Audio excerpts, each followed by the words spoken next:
Good morning and welcome. Welcome to Unity of Gainesville, Florida. We are blessed to be able to connect with all of us, both virtually on Facebook, YouTube, and Zoom, as well as in person for this Sunday morning service. Our unitygainesville.org website and Unity Messenger weekly email are great ways to stay informed and to be aware of the upcoming events and classes. One of these events is on August 7th, 9 to 1, to beautify our grounds. A safe outdoor event with a barbecue graciously provided. So please join us for fun and food. All the information that you desire or need is available on our website. I am Rapali Robinson, the worship partner for this morning, and I invite each of us to open our hearts and minds to be more receptive to the unfolding inspiration of this day. Many have offered their selfless service to create this moment.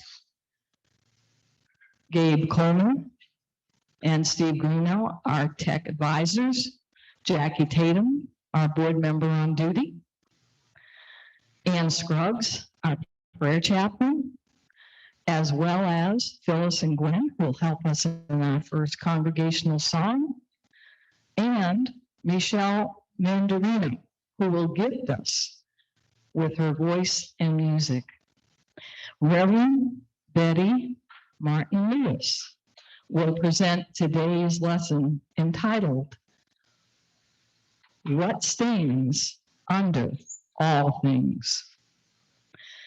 The divine aspect of July is understanding, which is our innate knowing that transcends our intellect.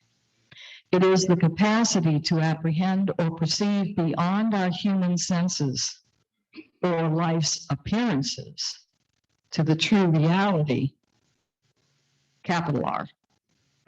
We see with our divine eyes the absolute truth in any situation. This spiritual understanding puts feet under our prayers and intentions and gives our daily endeavors something strong to stand on. We are now in our 7th month of this 12-month cycle, exploring how these inherent divine powers can work together to create a fulfilling life. As our services are recorded, anyone can access the previous talks through our website. Reverend Betty, will you please offer our opening prayer?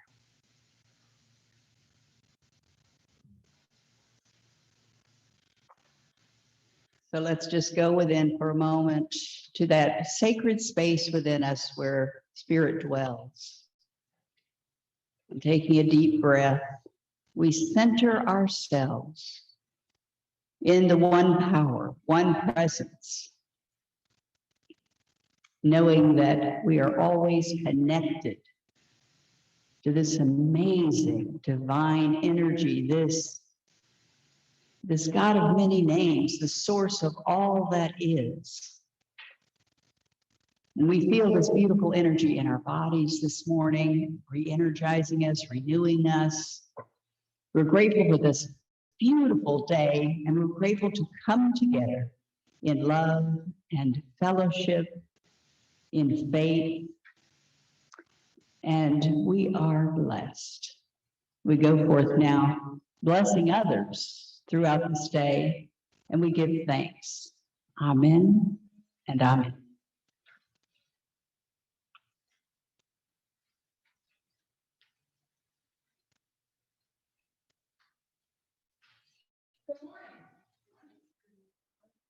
Are you alive? Oh, I see a hand down. Could you come up, please? Are you alive? We need more words. Oh, come on, brother, come on. Who are you, Color? Come on. Are you awake? He works awake. How about, do you want to be awake or do you need to be back home? Okay, I need somebody who's awake. You're on. Who's gonna be awake? Come on, we need somebody. Oh, all right, come on, thank you. And we have some enthusiasm. She's at the end handing out this. Now, some of you may remember this song or know this song. And some of you may not, but we'll teach it to you because it's real simple. It goes like this. And I learned this about 31 years ago at our old Unity Church from the YOUs. And it goes like this. I'm alive, alert, awake, enthusiastic. Now what we're going to do is when I say I'm alive, alive is going to go up, okay? I'm alert, awake, enthusiastic. I'm alive, alert, awake, enthusiastic. I'm alive, alert, awake. I'm awake, alert, alive. I'm alive, alert, awake. Enthusiastic. Now, surely y'all can remember them. Okay, now we got a surprise for you because we actually have some music. All right.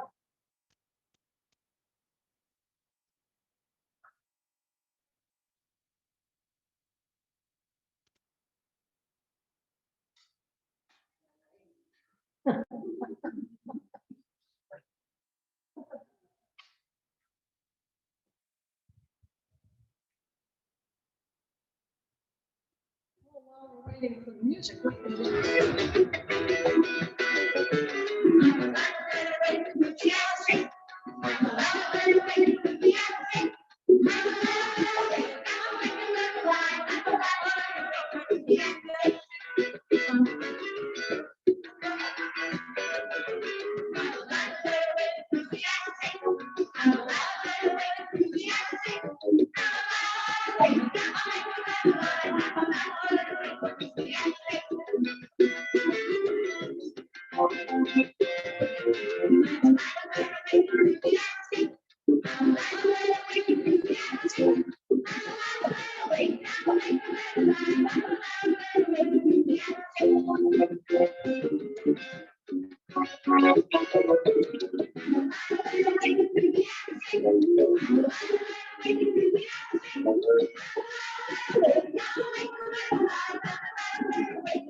Well done, well done. And if you weren't alive, alert, awake, and enthusiastic, well, when you came in, you are now. And so this is the time we remember that sacred presence that Reverend Betty was mentioning in her opening prayer. For it is ever present and ever available to us. So let's affirm together the statement of faith. There is one power and one presence in the universe and in my life. God, the good omnipotence. And that brings us to the daily word journey. And the affirmation is my life's journey begins and ends in the heart of God. Psalms 121:8. The Lord will keep your going out and coming in from this time on and forevermore. I feel excitement at the beginning of a journey, thinking about the adventures and the beautiful sights, the fascinating people I will meet at my journey's end. Even as I look forward to reaching my destination, however, I remain alert, open to the adventures and insights that await discovery along the way. My faith tells me that a spiritual journey begins in the heart of God. And it began a long time before my birth. In childhood, I looked outward, longing for the adventures that would become waypoints on my journey to maturity. Now, I choose to journey inward, longing for the spiritual home I never really left. I am learning that even in the most ordinary day, opportunity comes to realize that the heart of God is everywhere present. And the affirmation together, life's journey begins and ends in the heart of God.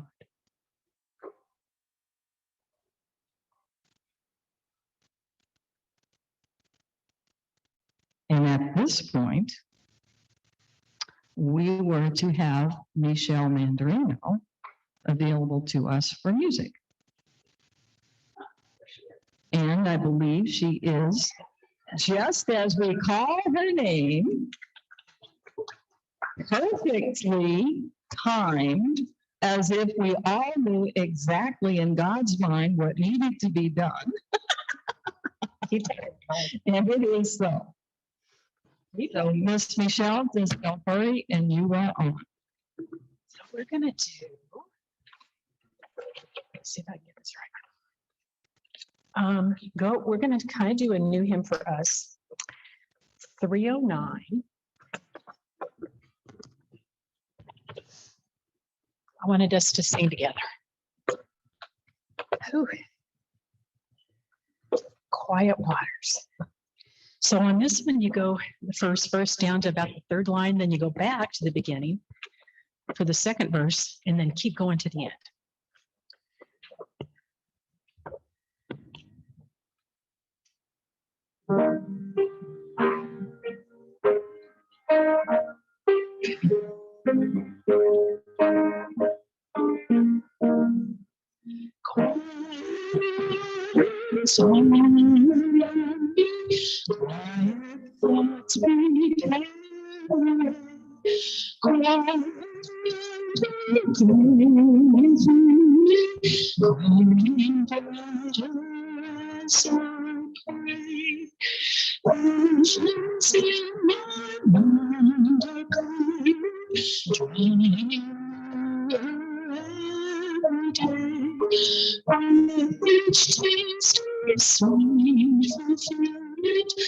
Making thanks each time I pray.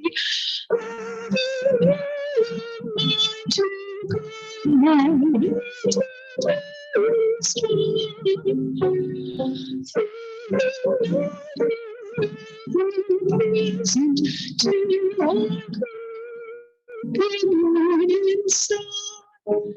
I know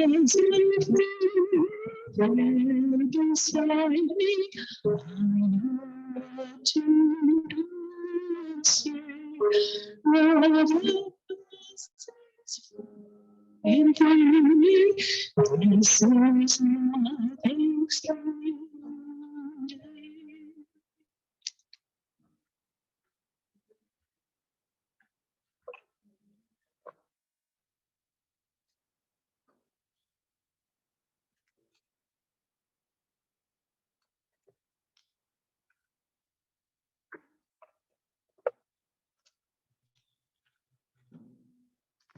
All right, I'm going to see if everybody can hear me because this is new. I was just handed a mic. Okay, good. Thank you. Thank you.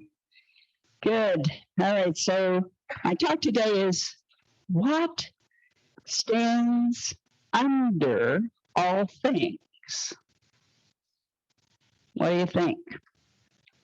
Faith. What stands under all things? God. And some of you may have different names for God. Call those out. Source. Okay, I'm going to say this for the people on Zoom. So we'll hear Source, Shiva, Spirit, Love. infinite Allah, All it is. all that is, the allness.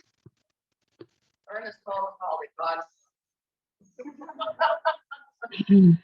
So, yeah, we're going to talk about divine understanding. And to have that connection to divine understanding, we must connect with that which stands under everything. There's a writer who wrote one of the foundational books for the New Thought movement, and we have used it many times in Unity. I hope some of you have read Lessons in Truth. And you know it was written back in the probably 1890s or so you can get a free copy of it on Amazon, and it's got some archaic language in it, but it is the truth principles that we teach, the universal truth principles. So H.M. Cady back then said, divine understanding is a spiritual birth.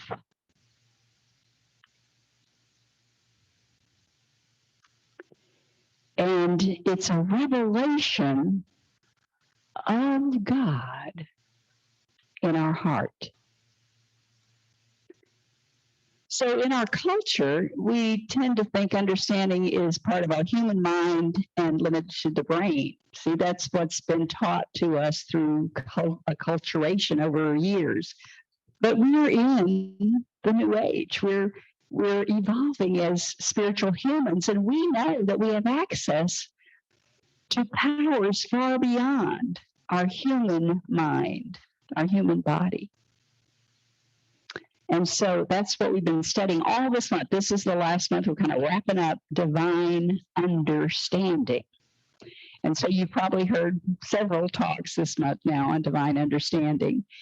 And I always look to different role models. What are some practical applications of divine understanding? And so when we even think of the life of Jesus, he demonstrated divine understanding because he shared these universal principles that spoke to the spiritual needs of his followers. And so one of the things he says is that within you is this great comforter. And remember the people of his day, it was an agrarian society. They had to be farmers or shepherds, or they were servants sometimes. Everything was done by the body labor, day labor, so to speak. All the men were out working some way to scrabble up ways to feed their families, and the women were birthing babies constantly, and then it took all day long to care for the kids and do the cooking, because everything was, really from scratch, including building a fire to make the food. So it was a hard scrabble life, so to speak. And so he said there's this divine comforter within you that can ease the pain and the stress and the strife of everyday life, and even heal you in ways. So go within and find that divine comforter. And then he also affirmed their own power within as they made connection with what he called the kingdom of heaven. And we know that the kingdom of heaven is really higher consciousness. And so he spoke those words, and he talked about oneness. He said, I and the Father are one. I am in the Father's in me. These are universal truths that have been taught by, all the sages of human history, and all the sacred literature contains these universal principles. And Jesus did more than just teach them. See, that what made it so important is that he had divine understanding to access this wisdom and bring it forth in him, but he also embodied it, he lived it. And that's what we need to start practicing. Intellectually, we can understand these concepts of our divine powers. We can read about them, we can hear about them, we know what, we know the definition of divine understanding, but till we experience it and feel it and then embody it and know that it's always there for us, to know that whenever we have a question that is troubling us, we can go within and create that open space to receive knowledge far beyond what our human mind can access. Ideas and insights, realizations that we know come from the allness, the source, big mind, whatever we call God. And so this being one of our wonderful powers, it helps us to have insights and realizations, again, about the nature of God and also about what it means to be a spiritual human, because we're constantly kind of wrestling with that. And sometimes we get so lost in our humanness that we forget that we have these powers that can walk us through every situation, that we have the power, no matter what is happening outside in the world, to cope with it, to come up with solutions that are far beyond what we might have thought of with our human self. And so Fillmore, one of the co-founders of Unity, said spiritual understanding is the ability of the mind to apprehend and realize the laws of thought and relationship of ideas one to another. This realization we get helps us connect the dots between the universal truth and our life so that we can live the truth we have come to know and recognize. And it is really a lifetime curriculum to keep open to the knowing that we can find the answer to our questions through divine understanding by going within. But we really do have to overcome the busyness of the world. We have to trust that in the silence, that if we are serious and that we have a practice, spiritual practice of going apart for a while from the world into the silence, through prayer, through meditation, through perhaps, I always say too, being out in nature is so important, but part of that is prayer and meditation. If you're in nature, you're just naturally aligned, aren't you? So seeing with new eyes, hearing with new ears, truth that we can then apply in our daily lives. So I'm always looking for examples of that. And I think I told you last time I was here, I'm a movie buff. So I was thinking, what movie comes to mind? And I even thought of it 2 weeks ago. I was going to use the example of Forrest Gump. How many of you saw the movie Forrest Gump? It was made quite a few years ago. I'm so glad most of you have seen it. And so, but it's now a classic. It was made in, I think it won Best Oscar for Best Film in 1994. That's a long time ago. That was in the last century, right? But it contains universal truth. That's how things become a classic, right? So, remember Forrest Gump and sitting on the bench with his mama, and she said, Forrest, life is like a bunch of chocolates. That was the big line from that movie. Life's like a bunch of chocolates. You never know what you're going to get. Yeah.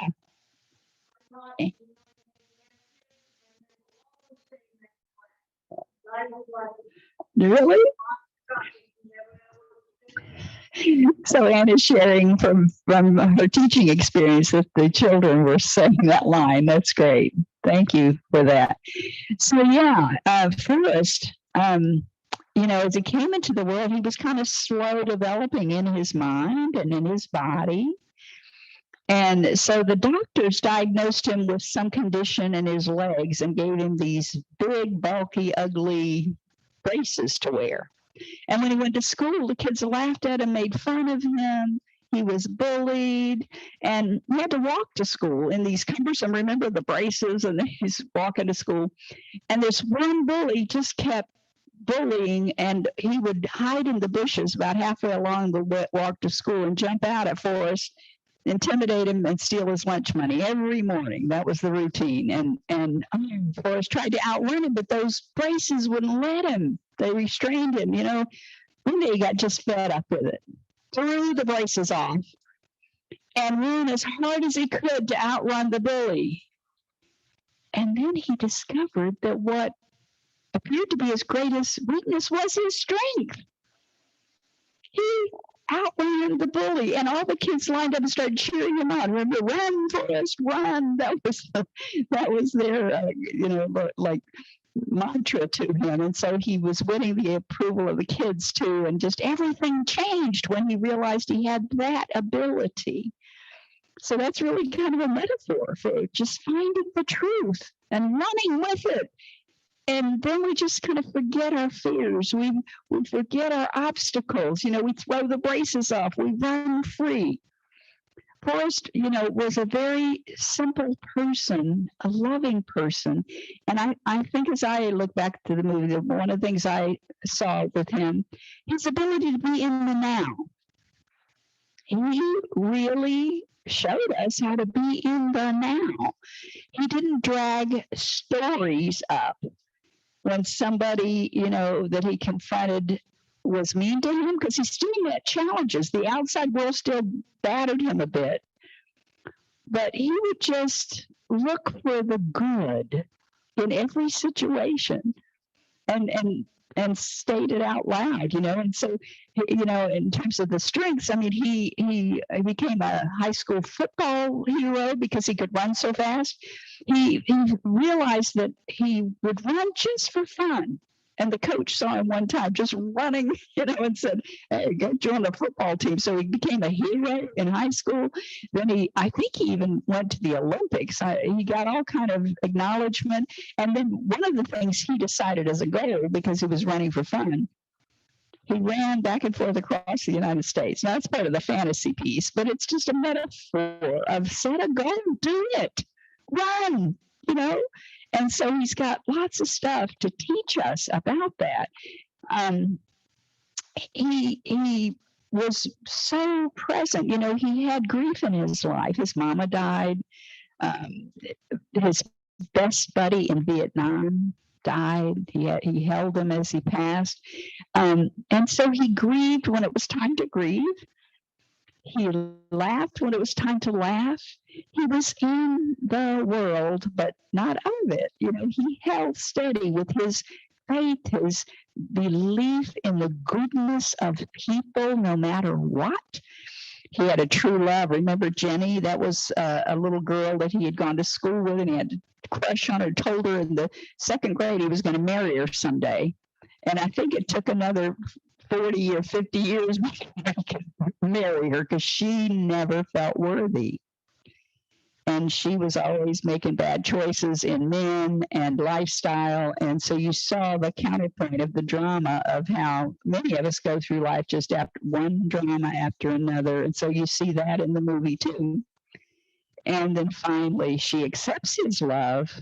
They have a child, and out of that comes this beautiful child. And so there's all these wonderful metaphors in this movie about love and persistence and patience and all the spiritual qualities that Forrest Gump kind of embodied there. And remember Lieutenant Dan? That was his commanding officer in Vietnam. He lost his legs completely, and he became bitter, angry, alcoholic, and Forrest never let go. And he would just use curse words at Forrest and tell him to get out of his life and try to push him away, and Forrest just was there for him. Many, many things to model, to understand, that these are universal truths coming through a simple movie. And that's why I thought it was a good illustration of all the things that take, that really make us trust, you know, if we can just relax into the now, if we can just hold on to love and patience, compassion when the world seems to be crashing around us, if we can have faith, you know, instead of fear, you know, all these things are the universal lessons. And there's much more, you know, to the story. And I was going to try to look at it again before I came, but I think now I want to look at it again, actually, to see if my recollection is accurate. But that's how I saw it, and many themes there. But it really is about the inspiration that as we accept who we are as spiritual beings, then our lives are transformed and we're graced. Even though the outside world may not change, our lives are changed. Yes, we've got Anne back there with another idea. Yeah. A whole group of people following him, thinking he had the answer to life. And they were following you for that reason. When you stopped, you said, what now? They did not know what to do. They thought he was the answer. Yeah. Isn't that true of us? Anne again is sharing an idea that when Forrest ran across the country, people followed him. And then when he decided to stop, they didn't know what to do, and they wanted him to give them the answer. Isn't that true of us? Our human nature wants to be told what to do. You know, this is, you know, a world filled with gurus. You can find a guru, you can find the latest book on this or that or this or that. It's interesting that Charles Fillmore actually said, don't read too much. The idea is, yeah, read enough to be inspired. Listen to a guru a little bit to kind of maybe point you in a direction, but you have the truth within you. We are capable of that greater understanding. We do not have to look outside of us to get it. That's the message, and that's the universal message. But again, we have to keep learning it, right? We learn it, then we forget, then we remember, then we forget. And that's the idea that as spiritual beings, we are mystical beings as well, right? And so I gave some examples from my own life about spiritual understanding, and I invited you a couple of weeks ago to think about your life. You know, think about stories in your life about when you got some divine understanding coming through. Anybody got a story they want to share? We probably have room for one brief something. Anybody? Something that made you go, aha, I realize how this all fits together now. And at the moment, you may not have recognized it as divine understanding. You may not have labeled it. That's why I say reflect back, you know, on something. And, you know, I think go ahead. If you got a story, but brief. Yeah, thanks. Probably going to share a story. Brief, I can do. Good. I took on the assignment of 2 cats out of an unknown, because I had not had a pet for over 15 years. And the spiritual realization came that they were there to break open my heart. They were there to teach me, once again, it was safe to love. And Rupali is, for those of you on Zoom, I hope you could hear that. And she's got tears in her eyes, which lets us know that she's in touch with that space of deeper knowing. The truth came through to her through this experience as a mother, a new mother of two cats. And she's feeling blessed by that, and has an understanding of why they came into her life, why they're there. Beautiful story. Thank you, Rupali. Oh yeah, okay. So Radna's got one. You're gonna have to speak with the mic. Okay, so Radna's gonna share a brief story. Yeah. Okay. Yeah, I have a love for gardening, and this spring I took on the the passion I have and of growing flowers. And I toiled the soil and put in the seeds. And in time, they came up into bloom. And in the morning, you look out through the haze of a morning, early morning, and I sit out there with a cup of coffee, and I am looking at a Monet painting.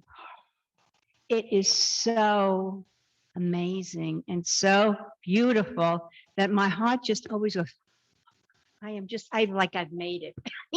I'm in heaven. It's kind of that kind of a feeling. Well, I am in heaven, because whenever I'm in my space, I'm in heaven, Yeah. so. Beautiful. Okay. Thank you for that, Saradna. So giving us a kingdom of heaven experience. That's a beautiful thing. And so thank you for sharing. Yes, great. All right, I'm going to close the talk with just a very brief reading. There's a whole movement of integral spirituality, and sometimes, well, let's just say integral spirituality. And so I want to read something from Luke Healy, who has a blog and sends out information on that approach, which is the kind of encompassing all different levels of consciousness and integrating that experience with the divine. And so this particular blog spoke to me because it says, the title is Comprehending, Remembering, and Understanding. And the subtitle is We Are All Mystics Trying to Remember Who We Are. And so it says, to understand once again from our heart, reawakening to our mythical journey, our way of knowing the loving truth within our stories and the journey of our life together. This is why we're here. We are here to understand, again, from our spiritual essence, the reawakening of our mystical knowing. That we are naturally intuitive, creative beings with the power to shape our lives for good. And to understand again through our feet, our bodies, what's alive in the fibers of our being about our connection to the great web of life. Isn't that beautiful? He says we have this already within us. It's not learning something new. All of these ways of knowing and living are latent, if not dormant, within us. But we have forgotten. To recover this holistic, integrated consciousness, our minds must be willing to open the door and give up its need to be predominant. We release, the need for our human rationality to control who we are and remember we're spiritual humans. And this is the way we create heaven on earth. Blessings. And so Michelle's going to lead us into meditation through music. So I invite you to relax into this music and let us take a meditation.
So moving gently into our heart space now, feeling the vibrations of our heart, that special sanctuary where spirit dwells.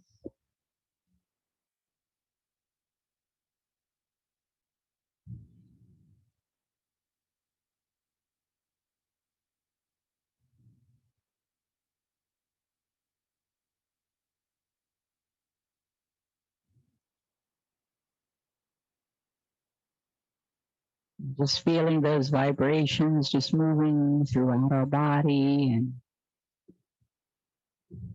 feeling an expansion of the heart now. Recognizing the truth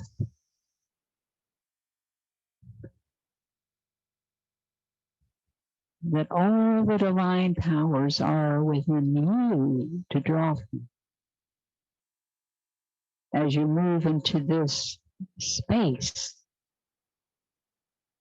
of sacred knowing, divine understanding.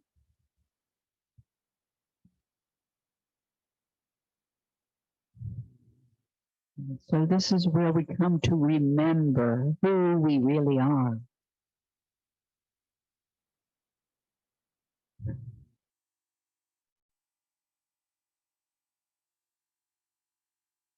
And so let an image form now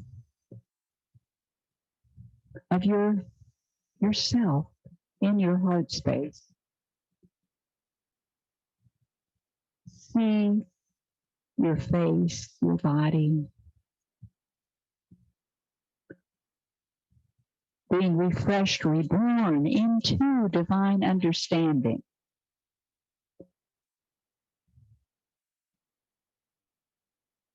Notice how you walk, how you talk, how you show up in the world when you are connected to your higher essence, to this divinity in you, to this spark of sacredness in you.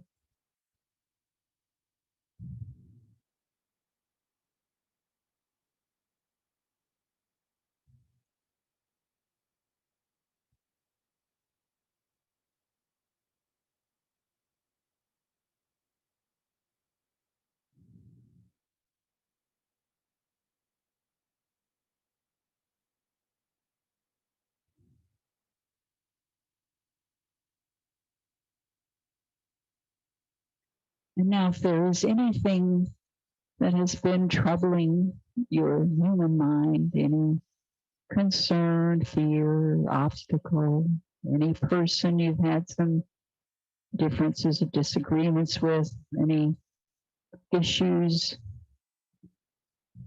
with prosperity or your work situation, anything that comes to mind, see yourself now as this spiritual being that you are,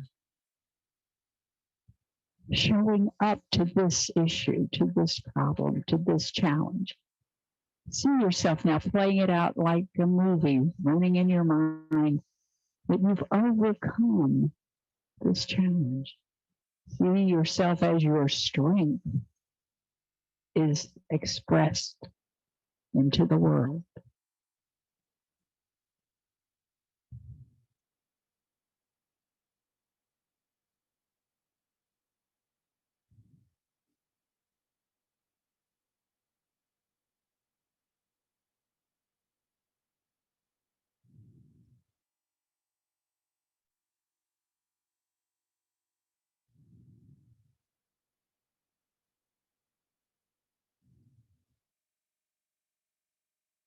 Notice there's a heightened sense of confidence in you, a steadiness in you, a strength in you coming forth.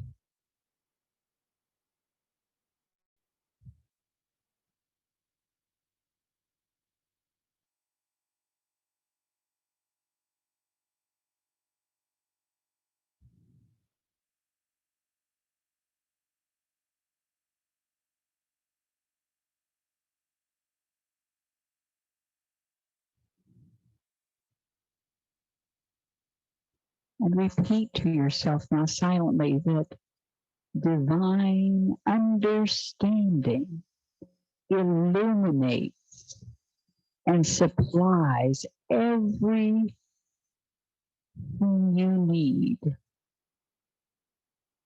to find the kingdom of heaven.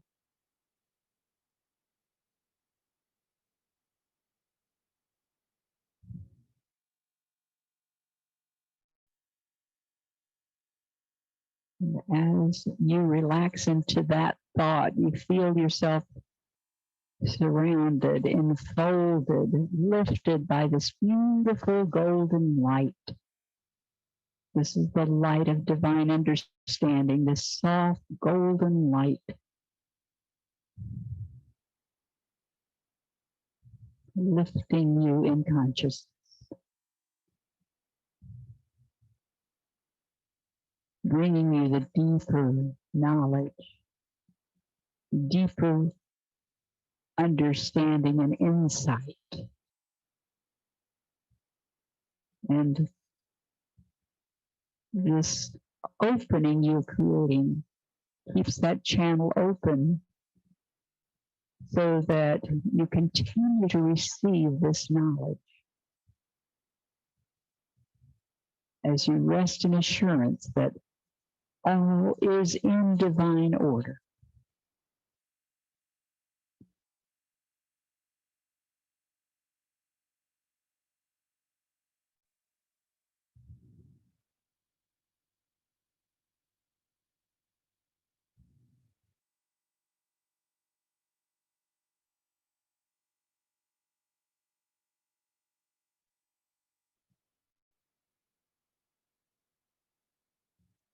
And again, affirming that any questions you have are already answered. And the answer will be coming to you if it hasn't already. So now together, let's again feel this beautiful golden light of divine understanding, and together we send it out into the world. We send it out into the world so that the human family is reminded again that we are all spiritual beings lifted up through the creative power of the One.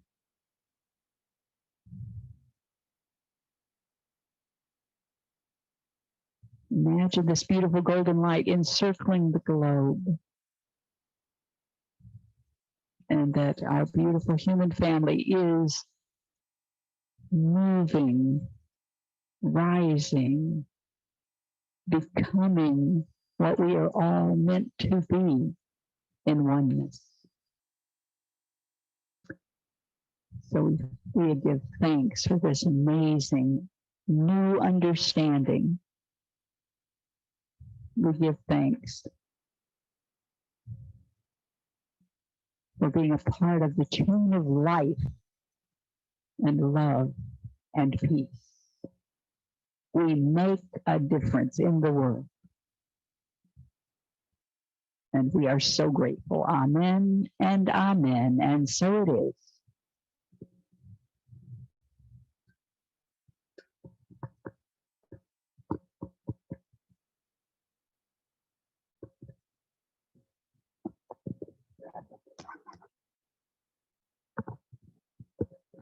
Still on? Do I have to do this? I have to do that. I think I turned one. Okay, I just want to remind everybody that you have a handout and what that handout is about.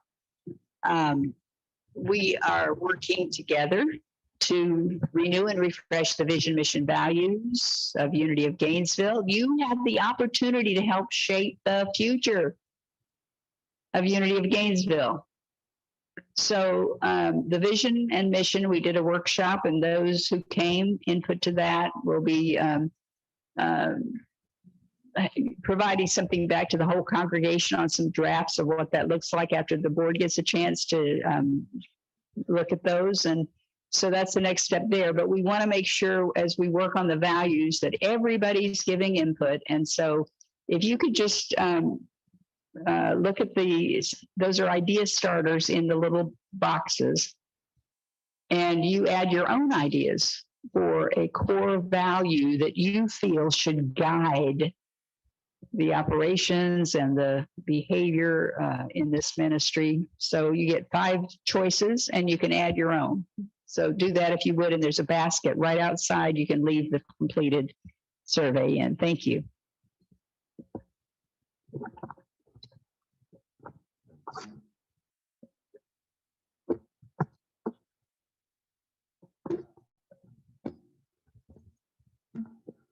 And now Michelle will offer us another song.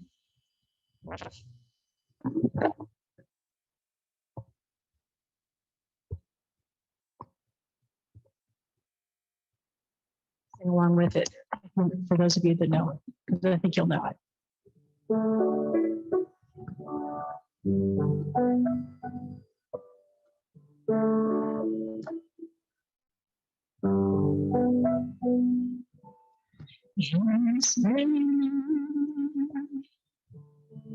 There's quite enough for me.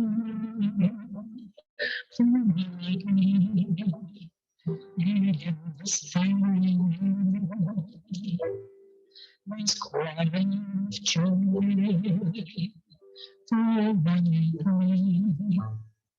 And there's quite enough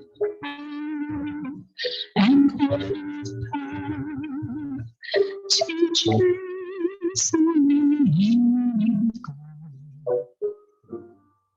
For Jesus,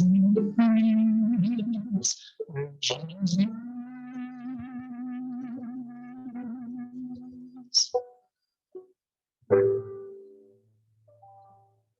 Yes,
And in this very world, there is quite enough.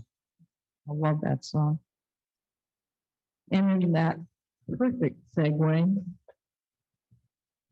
we are thinking now is the time for the offertory. As it is in any spiritual tradition, we practice offering back to the source of our good through our time, talents, and treasure, in order to acknowledge and honor the spiritual sustenance, the food that we have received. And today I'd like to say it was a beautiful spiritual sustenance. The food received. John 10 reminds us that our life is made so much more abundant the more we recognize the divine source of our being. Because of the pandemic, we ask that those here in the sanctuary place their treasure in the baskets by the sanctuary entrance when exiting, and those that join us virtually can use the donation link on the website or even use snail mail. Please, if you will, join me as we say the blessing and place our offering upon our heart if you wish. Divine love expressing through me blesses and multiplies all that I have, all that I give, and all that I receive.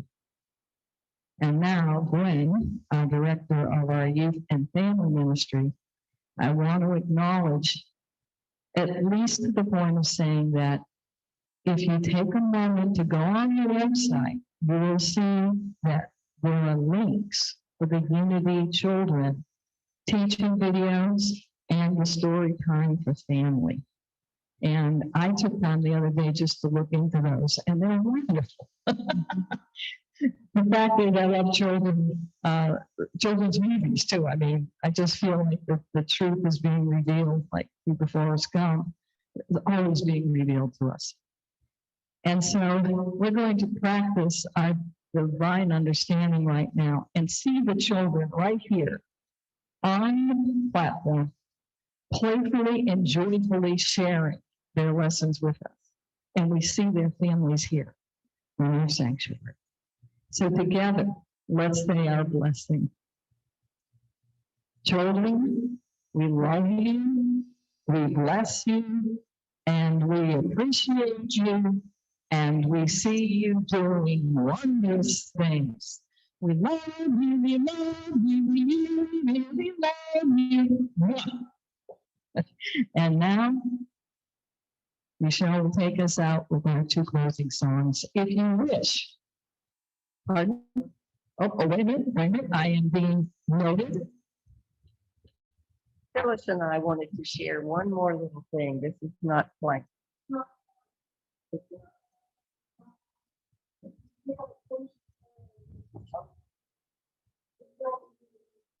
Okay, we'll do it before the peace song. Well, isn't the peace song happening now?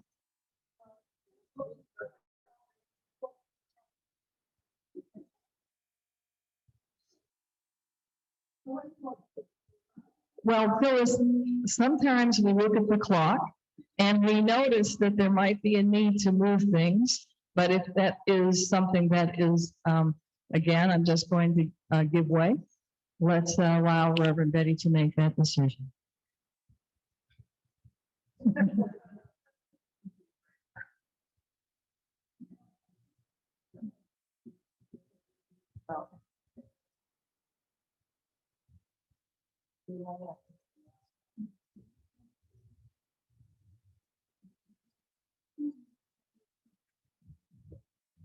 When teaching the children, when teaching children about understanding, we try to make it concrete. So if you all will join up in a circle, getting ready for our song, but we have a little something that I wanted to share with you about how I teach children to understand that every person is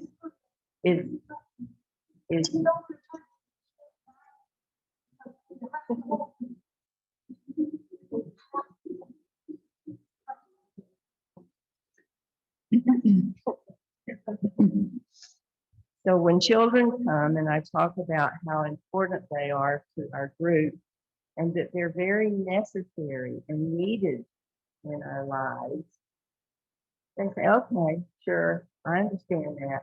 But when I bring out our little device here and we hold each other's hands and I put my hand on, so we're going to light this up, right?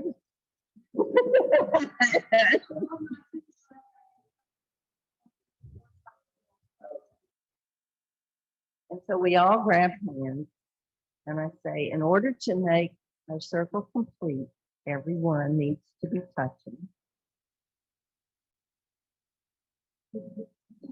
The energy goes around the circle, but if